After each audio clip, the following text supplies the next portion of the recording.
to complete our front porch rebuild for you today, guys. As you can see, we're entirely stoned. We're entirely jointed. We are ready to lay our limestone and pour our concrete platform. We're wetting down the entirety of our blocks. We have 12-inch block on the top so it can catch an overhang and catch our slab.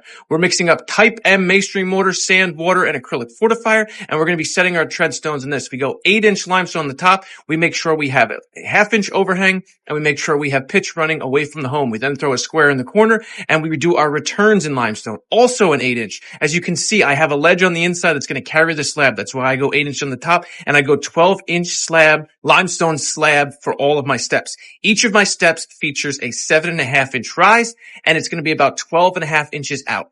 That's going to be my run. I'm spreading my type M masonry mortar, sand, water, and acrylic fortifier on step number 2. I'm then doing my joint behind the stone. Why am I doing that? So it's uniform with the rest of the porch. There's joints on my stone, so I want joints on my limestone, so it all flows and looks completely uniform. I'm doing the joints in the same fashion, filling it in with a dryer mix, taking a brush, brushing it out, sponge cleaning the entirety of the limestone shred. Once I set all of the limestones, all with 7.5-inch rise, I turn my attention to the platform. As you can see, all of my limestones are set. It's time to pour my slab. My porch is filled with 3/4 clean. There's then rebar spanned across, and now I'm pouring 4,500 PSI concrete. It is fiber mesh reinforced. So I have rebar and fiber mesh in my concrete platform. This is over 3 foot wide. 3 foot wide is code for this landing. This is an inspected project. All of my water is rising to the top. As it dries, I put my level on, make sure there's no voids underneath, make sure it pitches away from the home and there's no voids, nowhere for water to sit. I then hit it with my mag float.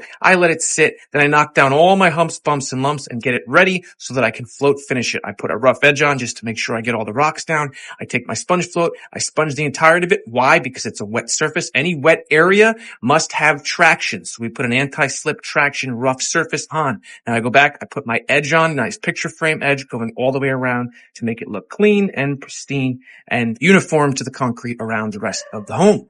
My final sponge float is going on now. I'm going to take a step back. I will be back to do what will be a paver walkway out in front, which will match this project and really bring it all together. Any questions, comments, or concerns, holler in our comments. We can answer anything. As you can see, the concrete dries white. Time to do the pavers.